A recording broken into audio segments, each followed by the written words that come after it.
तो हम आज ये शुरू कर रहे हैं विश्लेषिक फलन। अब तक हमने जो पढ़ चुके हैं अवकलनीय फलन के बारे में। अवकलनीय का ये एक्सटेंशन है विश्लेषिक फलन। अगर किसी प्रांत के अंदर कोई भी प्रांत है उसके सभी बिंदुओं पर अगर फलन अवकलनीय है तो वो क्या होगा? विश्लेषिक फलन। यदि मान लिया अपन फलन w f z u x y plus i का w f z किसका फंक्शन है? u और v का। u और v किसका फंक्शन है? x और y के। ये इस तरह से अपन w को इस तरह से डिनोट करेंगे f z बराबर शॉर्ट फॉर्म में आप ये भी लिख सकते हो f z बराबर u plus i v। तो फलन w f z u x y plus i v x y प्रांत D में विश्लेषित होगा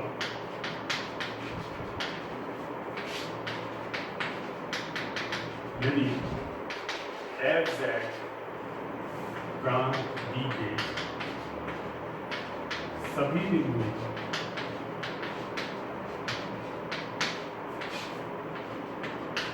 अवकलनीय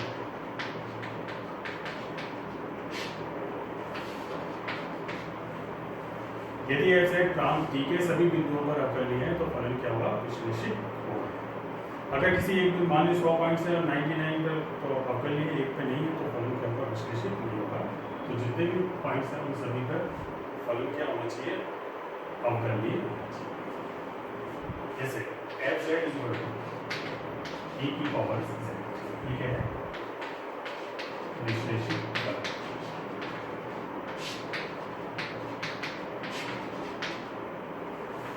f z मान लीजिए z अपॉन 1 माइनस z बराबर 1 पर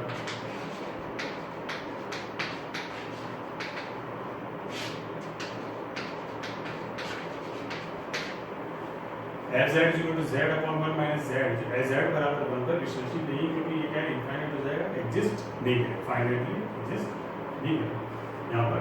तो सभी बिंदुओं पर फलन क्या होना चाहिए? अवकलनीय होना चाहिए। अब हम इसकी यहाँ पर करेंगे नेसेसरी कंडीशन पढ़ेंगे, नेसेसरी और सफिशिएंट कंडीशन। तो पहले हम नेसेसरी कंडीशन करेंगे कि फलन अगर विश्लेषित है, अपन ये मानेंगे कि फलन विश्लेषित है तो अपन बताएंगे उसमें कि ये कौशी-रीमान समीकरण को संतुष्ट करता है। ये इसकी आवश्यक शर्त। तो यहाँ फलन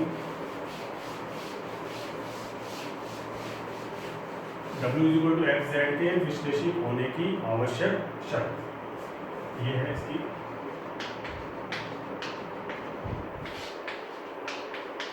आवश्यक क्या? फलन w f z बराबर u x y plus i v x y from D विश्लेषित होने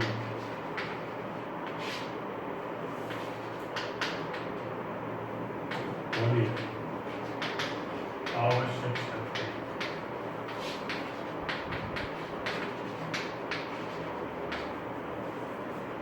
या यहाँ पर मैं आवश्यक लिख दिया, अगर यहाँ आवश्यक शर्त लिख दिया तो यहाँ लिखने की जरूरत नहीं है। यहाँ पे अपन ये लिख सकते हैं विश्लेषित होगा यदि f z D में कौशी-रीमान समीकरण संतुष्ट करता है। कौशी-रीमान समीकरण को संतुष्ट क्या है? कौशी-रीमान समीकरण इसका मतलब है अतः del u by del x बराबर del v by del y और del u by del y बराबर माइनस ये कौशी-रीमान समीकरण CR equation del u by del x equal to del v by del y और del u by del y equal to minus del v by del x। या इसको ये भी लिख सकते हो आप, और ux equal to v by और uy इक्वल टू माइनस। याद करने के लिए आपको इसमें याद करने के लिए सहूलियत रहेगी ux equal to v y, तो मतलब del by del x d y del by del y u y del you by del y minus d x del by del x. तो ये इसके बाद तो यहाँ प्रूफ क्या करना है, यहाँ मान के चलेंगे आवश्यक शर्त का मतलब है यहाँ अपने को दिया हुआ है कि एफ जेड विश्लेषिक है, विश्लेषिक वाली कंडीशन पूरी कर रहा है। तो ये बताने कि ये चीज़ अगर एफ जेड विश्लेषिक है तो ये यहाँ पर बराबर संतुष्ट है। तो यहाँ अपन ये मान के चलते हैं।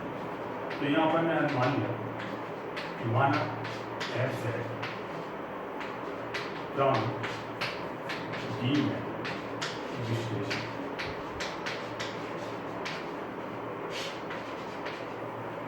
विश्लेषण है, तो इसका क्या मतलब है कि सभी बिंदुओं पर फलन अवकलनीय है। इसका मतलब है तब क्या हो जाएगा एफ जेड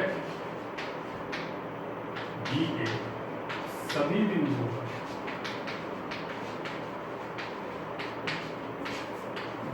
पर अवकलनीय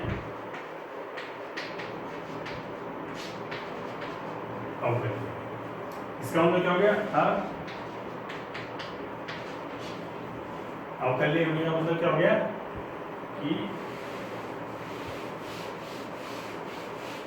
इसका मतलब हो गया एफ डैश जेड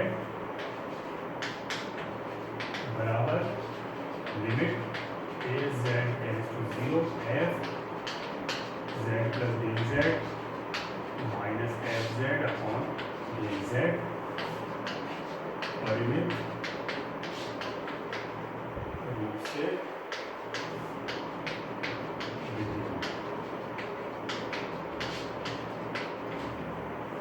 इसका मतलब है कि एफ डैश जेड जो है परिमित रूप से एफ डैश जेड किसके बराबर है limit del Z tends to 0 f Z plus del Z minus F z upon del Z.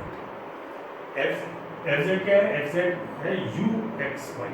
तो f Z plus del Z क्या हो जाएगा यहाँ पर, इसको अगर अपन और लिखें इसको यूँ लिख सकते हैं limit del x tends to 0 del Y tends to 0 del Z tends to 0 का मतलब del x tends to 0 del Y tends to 0 f Z plus del z मतलब u x plus del x y plus del Y plus iota b x plus del x y plus del. ये क्या है F Z plus del Z minus F z क्या है u x y plus iota upon del z का मतलब del x plus iota. ये परिमित रूप से विद्यमान। यहाँ हम क्या करेंगे इसको अलग अलग कर लेंगे, तो रियल पार्ट अलग इमेजिनरी पार्ट अलग। यहाँ पर इसको लिखेंगे limit del x tends to 0 u x plus del x y plus del y minus u x y upon del x plus iota u वालों के एक साथ प्लस आइटा बी वालों के एक साथ limit del x tends to 0 del Y tends to 0 b x plus del x y plus del y minus b x y upon del x plus iota. मानिए number 1 equation, इसको number 1 equation u वालों के एक साथ ले लिया B वालों को अपन यहाँ पर एक साथ कर दिया अलग। इसको नंबर 1 इक्वेशन मान लिया।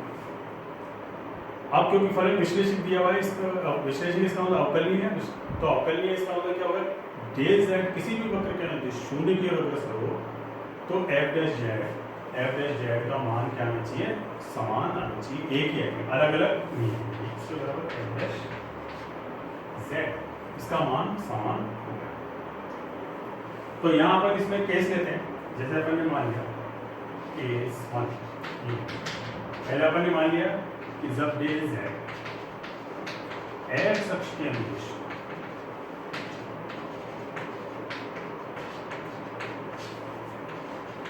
शून्य की ओर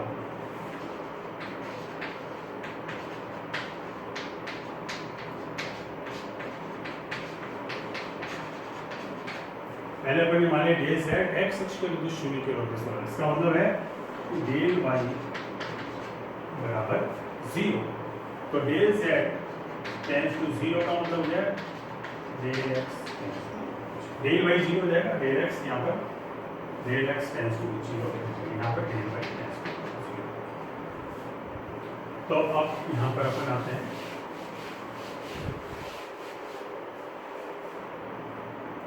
एक से वापस यहाँ आते हैं, यहाँ पर एक में अपन ये लगाते हैं del z tends to zero x x का होता है, तो क्या होगा यहाँ पर? तो एवरेज जेड की वैल्यू क्या होगी? एवरेज जेड बराबर यहाँ limit del x tends to zero, del y zero के बराबर हो गया। यहाँ क्या है? डेल वाई जीरो रख दिया, तो ये u x plus del x y minus u x y upon del x, ये जीरो प्लस आएगा limit del x tends to zero, यहाँ बी हो जाएगा b x plus del x y minus b x y upon del y की जगह इसमें zero.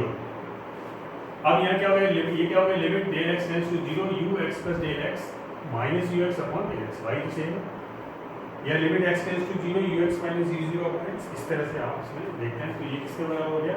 इसका formula हो गया del by del x x किसमें प्लस आएगा यही, और ये भाई b x plus del x minus b x upon del x, ये क्या होगा? Del b by del x. हमारे नंबर दो इक्वेशन। तो जब डेल जेड एक्स अक्ष के अनुदिश शून्य की ओर अग्रसर हो रहा है, तो एवरेज जेड का मान कितना है? Del by del x plus आएगा डेल बाई डेल एक्स।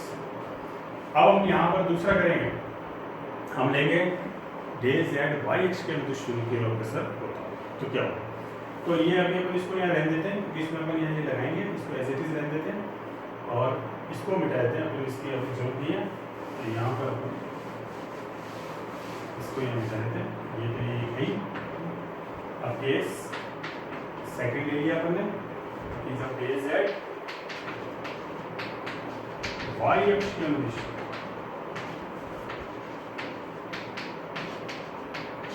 शून्य की ओर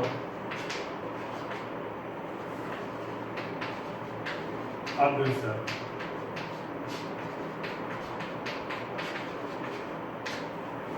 वाई अक्ष के अनुदिश शून्य की ओर अग्रसर हो रहा है डेल जेड, तो क्या होगा यहाँ पर? डेल एक्स बराबर जीरो। तो डेल एक्स जीरो हो जाएगा, यहाँ पे क्या है? Del y tends to zero. तो del z tends to zero का मतलब है del y tends to zero. यहाँ पर del y tends to zero अपन यूज करेंगे। तो यहाँ आते हैं अपन, यहाँ पर इसको दो को भी यूँ रहने देते हैं, क्योंकि इसकी जरूरत पड़ेगी। अब इसकी अपने को यहाँ पर एक बार इसको यहाँ देखते हैं, और एक से एफ डैश जेड इसके बराबर हो गया। यहाँ पर डेल एक्स जीरो है, तो ये जीरो हो गया, यहाँ हो गया limit del y tends to zero u x y plus del y minus u x y upon ये जीरो, ये आएगा प्लस ये आएगा ही, इधर आएगा limit del y tends to zero. Same चीज बी में आ जाएगी, b x y plus del y minus b x y आएगा, ये आएगा। अब अपने को इसकी जरूरत नहीं है, इसको यहाँ से अपन हटा देते हैं। यहाँ इसको अपन, तो अब ये क्या बन गया? देखो आइटा तो बाहर ले लेंगे, यहाँ पर u y plus del y minus u y upon del y, limit del y tends to zero. तो यहाँ पर ये क्या हो गया? अब यहाँ से अपन यहाँ आएंगे, एफ डैश जेड इसके बराबर हो गया, ये क्या हो गया? 1 अपॉन आइटा, यही यहाँ पर, और ये हो गया del you upon del Y plus b y plus del y minus b y upon del, iota cancel हो गया, यहाँ गया डेल बी अपॉन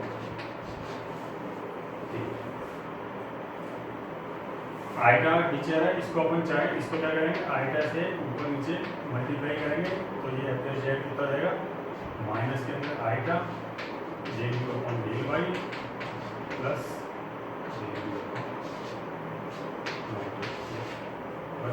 इक्वेशन। अब क्या किया है अपने को फलन एग्जैक्ट विश्लेषण, इसका मतलब डेल जेड किसी भी वक्र के अंदर शून्य की बराबर से होगा वो फलन का मान समान होगा। इसका मतलब 2 और 3 क्या होनी चाहिए, समान होनी चाहिए। फलन क्या है, क्योंकि विश्लेषी है, तो एफ जेड विश्लेषी है, अतः 2 बराबर क्या होना चाहिए, 2 और 3 दोनों बराबर। तो एफ एस जेड इसको बराबर करते हैं अपन, del you by del x plus iota del you by del x equal to, पहले अपन यहाँ पर लिख रहे हैं, अपन क्या कहते हैं रियल नंबर फिर आइटा वाला, पहले इसको लिख रहे हैं del b upon del y minus iota del u. अब z1 बराबर z2, z1 बराबर z2 हुआ तो क्या हुआ, रियल के बराबर होगा, इमेजिनरी के बराबर होगा, मतलब x1 बराबर x2 y1 बराबर y। तो क्या होगा इसमें, ये बराबर इसके होगा तो ये बराबर इसके। क्या आया, del you by del x बराबर del you upon del y और del d y del x बराबर minus del you by del. इसको आप यूं भी लिख सकते हो, इसको आपने लिख दिया del you by del x बराबर del b upon del y और u को पहले लिखें del you upon del y बराबर minus del b by del x और u x v by u by u minus, ये है कोशी-रीमान समीकरण, कोशी-रीमान इक्वेशन। फलन एफ जेड अगर विश्लेषी आवश्यक शर्त है, अगर फलन विश्लेषी है तो कोशी-रीमान समीकरण को संतुष्ट करते हैं। D W by you x बराबर वी बाई यू वाई बराबर माइनस आवश्यक शर्त यहाँ पर।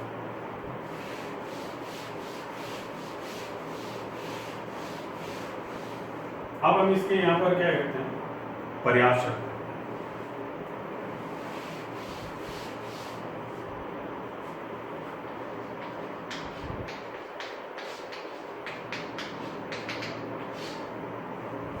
पर्याप्त शर्त, वैसे ये फलन एफ जेड, फलन W equal to f z बराबर u x y plus iota b x y के प्रांत डी में विश्लेषित होगा, यह क्या विश्लेषित होगा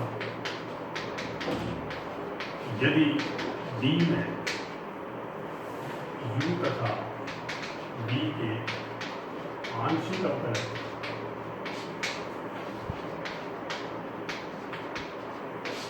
सतत है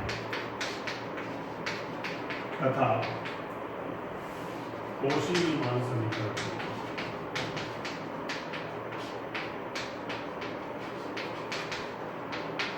संतुष्ट करते हैं।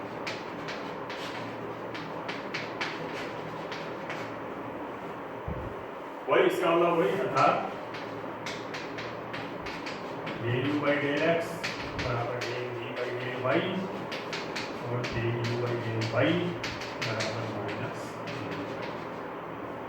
ये इसकी पर्याप्त शर्त। इसका मतलब ये है कि यहाँ ये दिया हुआ है, अपने को क्या क्या दे रखा है यहाँ पर कि कोशी-रीमान समीकरण को संतुष्ट करते हैं u और v के आंशिक अवकलन सतत है। आंशिक अवकलन होता है del you by del x, del you by del Y, del v by del x और del v by del y सतत हैं, कोशी-रीमान समीकरण को संतुष्ट करते हैं। और सिद्ध क्या करना है, क्या बताना है, एफ डैश जेड विश्लेषी है। इसका मतलब एफ डैश जेड विद्यमान है। एफ डैश जेड का मतलब क्या होगा, W का डैश, w का डैश का मतलब है dw by dz, किसके रेस्पेक्ट में, z के रेस्पेक्ट में, dw by dz f dash z विद्यमान, ये अपने को यहाँ बताना, ये अपन यहाँ पर कोशी रीमान समीकरण संतुष्ट हो रही है, अपने को बताना है f डैश z विश्लेषित है प्रत्येक बिंदु पर हम करनी है, ये अपन को करना है। तो यहाँ पर इसमें डेल u को अपन इस तरह लिख सकते हैं, del u x plus del x y plus del y minus ux, और इसमें अपन चाहे तो इसमें लिखते हैं u x plus del x y plus del y minus ux y plus del y plus u x y plus del y minus ux। ये same चीज आपने सब्ट्रैक्ट कर दी और ऐड कर दी, ये घटा दिया और जोड़ दिया, इसमें ये और ये सेम चीज, ये भी यहाँ पर ये भी ये u के बराबर। अब क्योंकि f dash z del u by del x u तथा v के आंशिक अवकलन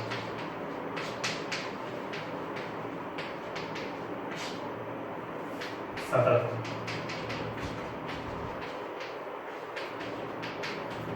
तो f डैश z को अपन कैसे लिख सकते हैं यहाँ पर, ये देखें f डैश z का मतलब है f डैश z बराबर limit del z tends to 0 f z plus del z minus f z upon, ये f z का।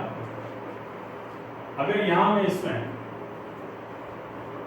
ये करूँ, इसमें थोड़ा सा चेंज कर दूँ, यहाँ लिख दूँ f dash z plus epsilon, और यहाँ लिखूँ f z plus del z minus f z upon del z, ये लिमिट हटा दूँ यहाँ से, और यहाँ लिख दूँ इसमें कि एप्सिलॉन टेंड्स टू 0 जब डेल z टेंड्स टू 0।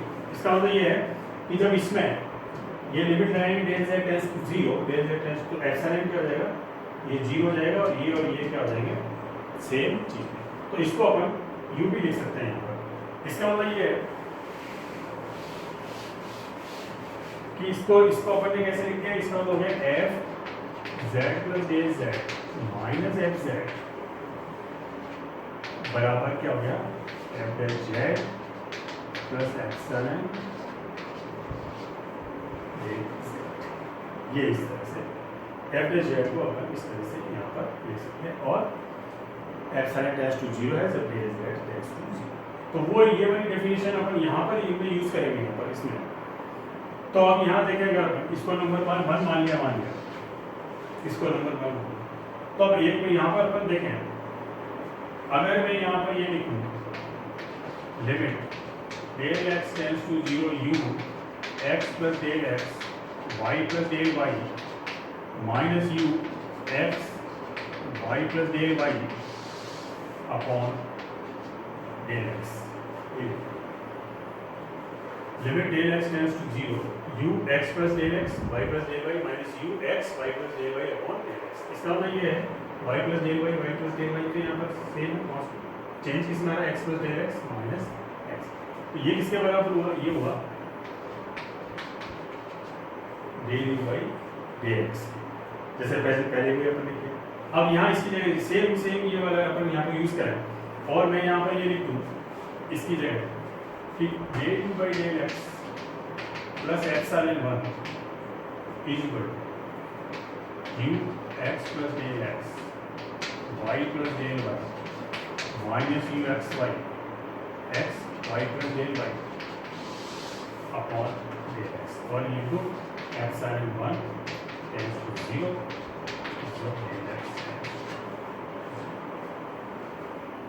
तो ये क्या हो जाएगा यहाँ पर, सेम है जैसे अपन ने यहाँ बताया। तो इससे क्या आ जाएगा यहाँ पर,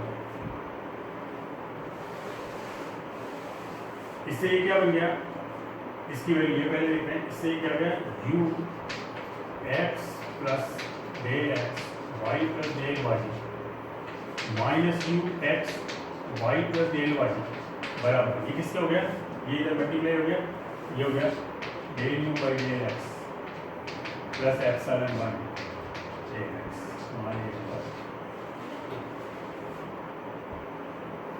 अब सेम जैसे ये है तो अब दोबारा अपन यहाँ अब इसकी जरूरत नहीं है, इसको अपन हटा देते हैं। अभी अपने को इस एक नंबर की जरूरत पड़ेगी, इसलिए एक नंबर को यहाँ रहने देते हैं। सेम चीज यहाँ पर लगाते हैं दोबारा। अब मैं यहाँ पे ये लिखूं, यदि v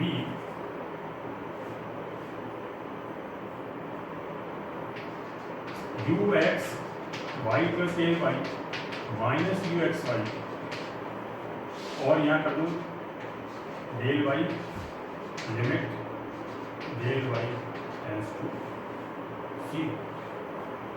तो यू एक्स और एक्स यहाँ सेम है, y plus del y minus y upon del y. तो ये किसके बराबर हो गया, ये बराबर हो गया डेल यू अपॉन।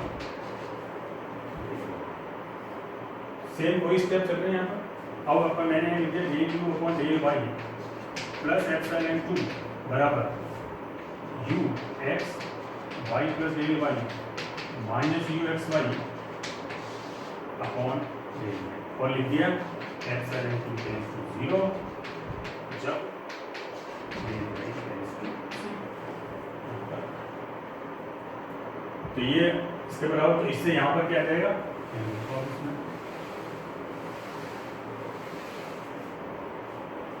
अब ये पहले लिख रहे हैं u x y plus del y minus u x y equal del you upon del Y plus epsilon 2 del 3। तो अब एक में यहाँ पर अब आए एक से, एक में अपन ये वैल्यू रखते हैं यू एक ही है, तो डेल यू किसके बराबर हो गया, या u x plus del x y plus del y minus u x y plus del y, ये किसके बराबर है, इसके। तो यहाँ पर आपने इसकी जगह ये रख दिया del you by del x plus epsilon 1 del x plus u x y plus del y minus u x y. तो यहाँ पर u x y plus del y minus x, ये किसके बराबर, del you by del Y plus epsilon 2 के बराबर। तो del you इसके बराबर यहाँ पर u और v के आंशिक अवकल सतत है। अगर u ये है, इसी प्रकार अगर डेल v निकाले, अगर अपन डेल v क्या हो जाएगा, u की जगह क्या हो जाएगा, v हो जाएगा यहाँ पर। तो डेल v हो जाएगा del v by del x plus epsilon 1 epsilon 2 यहाँ रखेंगे, यहाँ पर मैं ले लिया एप्सिलॉन 3 डेल एक्स और del you upon del Y plus epsilon 4 epsilon 3 epsilon 4 tends to 0 जब del x del Y tends to 0। Epsilon वही कंडीशन यहाँ पर। तो डेल यू ये है, डेल टी ये है। अब अपन का आते हैं डेल डब्ल्यू। डेल डब्ल्यू क्या है, डब्ल्यू है यू प्लस आइटा वी। डब्ल्यू बराबर एक्स जेड बराबर यू प्लस आइटा वी। तो डेल डब्ल्यू किसके बराबर हो जाएगा, डेल डब्ल्यू बराबर हो गया del u plus iota del v, जो हम लोग दे रखा है। तो डेल यू की जगह आपने ये रख दिया आइटा, डेल वी की जगह ये। तो ये क्या हो गया, del you by del x plus epsilon 1 del x plus del you upon del Y plus epsilon 3 del Y plus iota V del we by del x plus epsilon 3 del x plus iota del V यहाँ पर upon ये भी है del V upon del Y plus epsilon.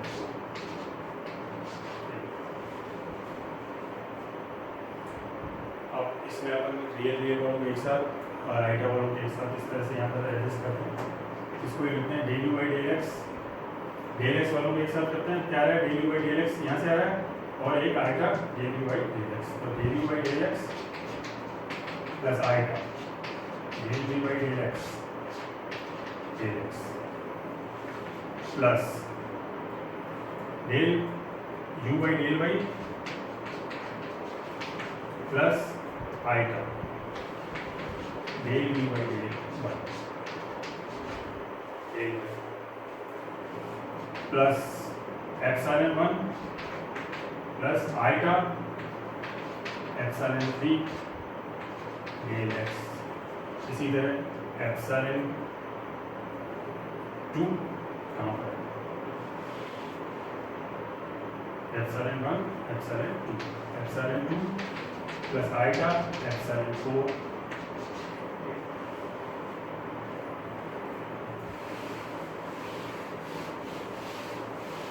और short में इसको भी आप कुछ मान सकते हैं, जैसे आपने ये मान लिया, इसको ये भी लिख सकते हैं। ये डेल डब्ल्यू है del you by del x plus iota del you by del x plus del you by del Y plus iota del you by del Y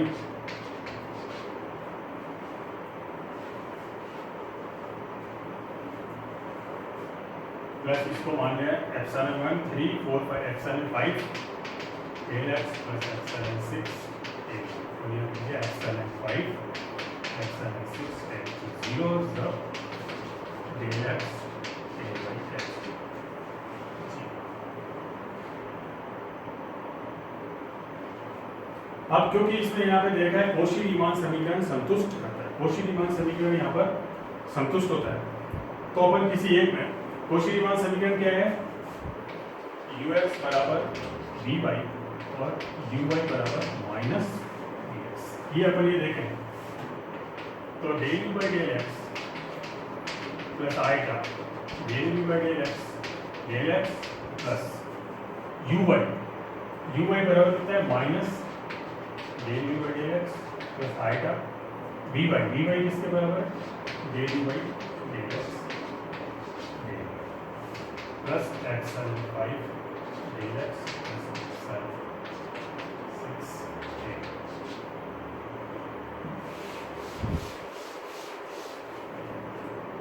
यहाँ पर ये वाली यूज किया है कौशी-रीमान समीकरण, कौशी-रीमान समीकरण यहाँ पर -1 आइटा स्क्वायर, इसलिए क्या रख सकते हो आइटा स्क्वायर, ये आइटा स्क्वायर के बराबर हो गया, ये चीज आइटा स्क्वायर के बराबर हो गई, ये क्या है आइटा स्क्वायर, और आइटा आपने कॉमन ले लिया, क्या करें del you by del x plus iota del you by del x. तो इसको आप यूँ लिख सकते हो del you by del x plus iota del you by del x plus यहाँ से आइटा कॉमन ले लिया, इसको पहले लिख देंगे del you by del x plus iota del you by del x plus epsilon 5 del x plus epsilon 6। अब ये सेम हो गया, ब्रैकेट सेम, इसको कॉमन ले लिया, यहाँ कर दिया आपने del you by del x plus iota del you by del X common ले लिया, तो क्या हो गया यहाँ del x plus iota del Y epsilon 5 del x plus epsilon 6। ये del Z del x plus iota del Y del Z क्या कर दिया del you by del x plus iota del you by del x del Z plus epsilon 5 del x plus epsilon 6। ठीक, अब limit लगा दी del Z tends to 0, del Z tends to 0, del Z tends to 0 का मतलब है del x tends to 0, del Y tends to 0। तो del x tends to 0, ये वाली टर्म 0 जाएगी, डेल वाई टेंड्स टू 0, ये वाली टर्म भी 0 जाएगी, जब अपन लगाएंगे limit del Z tends to 0। और यहाँ पर ये रखेंगे अपन डेल डब्ल्यू, इधर है यहाँ पर लिमिट लगा देंगे del Z tends to 0 del you by del x plus आएगा del you by del x, और यहाँ इसमें अपन ने डेल जेड से डिवाइड कर दिया, del Z upon del Z, ये हट जाएगा। तो यहाँ इसमें आगे वाली टर्म 0 देंगे और दोनों तरफ लिमिट लगाइए del Z tends to 0, del Z से डिवाइड कर दिया और डेल जेड टेंड्स टू 0। यहाँ पर ये टर्म 0 देंगे, डेल जेड टेंड्स टू 0 का होगा del x tends to 0, del Y tends to 0। अब इधर डेल जेड है नहीं, इसकी जरूरत नहीं पड़ेगी। ये क्या हो गया ये चीज क्या है, del W by del Z, ये किसके बराबर है, डेल अपने पास क्या है, डब्ल्यू इक्वल टू क्या है, एफ जेड, तो डब्ल्यू प्लस डेल डब्ल्यू किसके बराबर हो गया, F Z plus del Z, तो डेल डब्ल्यू किसके बराबर हो गया, इसमें से सब्ट्रैक्ट कर दिया F Z plus del Z minus F Z, और डेल जेड यहाँ पर किया अपॉन डेल जेड, फिर यहाँ लिमिट लगाई, del Z tends to 0, limit del Z tends to 0, तो ये क्या हो गया एफ डैश जेड। तो ये क्या आ गया अपने पास, ये आ गया एफ डैश जेड, ये एफ डैश जेड बराबर, इधर लिमिट है नहीं, del you by del x plus iota, U और बी के आंशिक में सतत है, इसका मतलब फाइनाइटली एग्जिस्ट करते हैं, इसका मतलब ये क्या है, विद्यमान, एफ डैश जेड विद्यमान है, इसका मतलब एफ जेड अवकलनीय है, इसका मतलब एफ जेड विश्लेषण। तो ये इसकी पर्याप्त शर्त है, सफिशिएंट कंडीशन कि एफ डैश जेड, ये वाला जो है रिजल्ट, ये बहुत ही इंपॉर्टेंट रिजल्ट है, आगे हम हर जगह यूज करेंगे, कई क्वेश्चंस में जो हम यहाँ प्रैक्टिस क्वेश्चन करेंगे, ऐसा उसमें एफ डैश जेड का मतलब है, एफ डैश जेड इसका मतलब है d W by D z, क्योंकि डब्ल्यू इक्वल टू एफ जेड है, एफ डैश जेड का मतलब d W by D z, और ये किसके बराबर है, ये इसको अपन कैसे लिख सकते हैं, del by del X U plus iota, U plus eta भी क्या है, you plus iota B W, तो डेल डब्ल्यू बाई, तो D W by D Z